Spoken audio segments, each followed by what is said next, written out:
एक गांव में मुरारी नाम का एक शिल्पकार रहता था।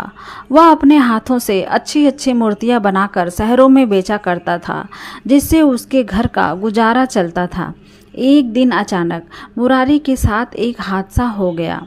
एक दुर्घटना में उसका दाहिना हाथ कट गया। मुरारी का हाथ कट जाने के कारण उसका जीवन मुश्किलों से भर गया। उसकी पत्नी रोती हुई कहती है, हे देवी माँ, ये क्या हो गया? ऐसा कौन सा पाप हमने किया था जो इतनी बड़ी सज़ा दी आपने? अब घर कैसे चलेगा? घर चलाने के लिए रोज़ किसी न किसी से कर्ज लेना पड़ रहा है। मुरारी अपनी पत्नी से कहता है, चिंता ना करो, कोई न कोई रास्ता अवश्य मिलेगा। मेरा एक हाथ कट गया है तो क्या हुआ, मैं अपने एक दूसरे हाथ से ही मूर्तियां बनाऊंगा और फिर से बेचूंगा। कुछ दिनों बाद नवरात्रि का त्यौहार आता है। मुरारी फिर से अपनी दुकान पर जाता है और सोचता है कि अगर माता रानी की एक भी मूर्ति बना दी तो कुछ पैसे मिल जाएंगे। मुरारी मूर्ति बनाने बैठ जाता है, परंतु उसका एक हाथ कट जाने की वजह से उसे मूर्ति बनाने में काफ़ी दिक्कत होने लगती है। अब एक हाथ से मूर्ति बनाना काफ़ी मुश्किल हो जाता है। वह मूर्ति बार बार बिगड़ती है और मुरारी भी उसे ठीक करने में लगा होता है, परंतु वह अच्छे से नहीं बन पाती। मुरारी हर रोज़ दुकान जाता और मूर्तियां बनाने बैठ जाता। धीरे धीरे उसकी मूर्ति भी बनने लगती है, लेकिन एक हाथ से मूर्ति बनाने की वजह से उसे थोड़ा देरी हो जाती है। उसकी पत्नी कहती है, क्या हुआ, अभी देवी माँ की मूर्ति तैयार नहीं हुई? वह कहता है, कोशिश तो कर रहा हूँ, परंतु मूर्ति नहीं बन पा रही है। उसकी पत्नी कहती है, देख लीजिए, आज शाम तक का समय है, अगर मूर्ति बन जाएगी तो ठीक है, नहीं तो काफ़ी देर हो गई है, सभी लोगों के घर मूर्तियां आ गई हैं। मुरारी कहता है, देखते हैं भाग्यवान, वरना माता रानी तो है ही।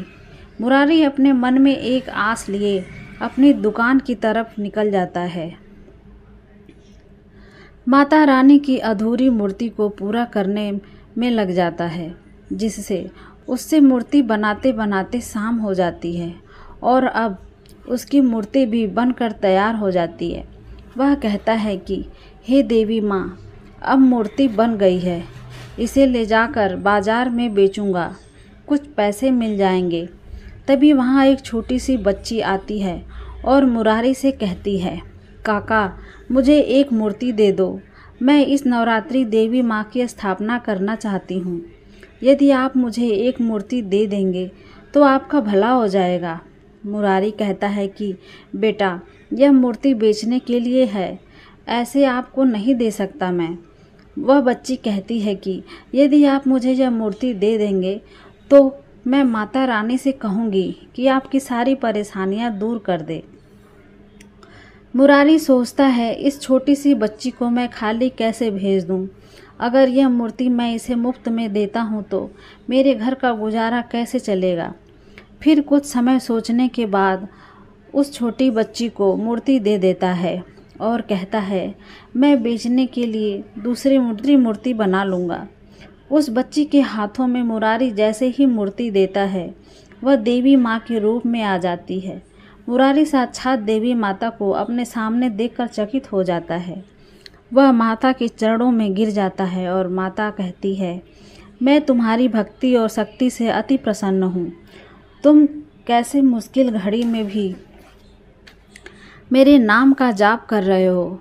माता कहती है, मैं तुम्हें एक वर देती हूँ, तुम जिस भी मिट्टी को अपने हाथ से छुओगे वह मिट्टी जादुई बन जाएगी और तुम अपने मन में जो भी आकार बनाओगे वह मिट्टी उसी आकार का बन जाएगा। और हाँ, कभी भी इस बात पर घमंड मत करना, कोई ज़रूरतमंद दिखे तो उसकी सहायता अवश्य करना। यह कहकर माता रानी वहाँ से गायब हो जाती हैं। यह वरदान मिलने के बाद मुरारी ढेर सारी मूर्तियाँ बनाने लगता है। वह अपने मन में तरह तरह की मूर्ति बनाता है और मिट्टी को छूते ही वह मूर्ति बन जाती है। वह सुखमय जीवन बिताने लगता है। सारे कर्ज से मुक्त हो जाता है। फिर एक दिन एक आदमी उसकी दुकान पर आता है और कहता है, भाई, क्या तुम अपनी शक्तियाँ मुझे दे सकते हो? मैंने सुना है तुम मन में जो भी सोचते हो वह आकृति बन जाती है।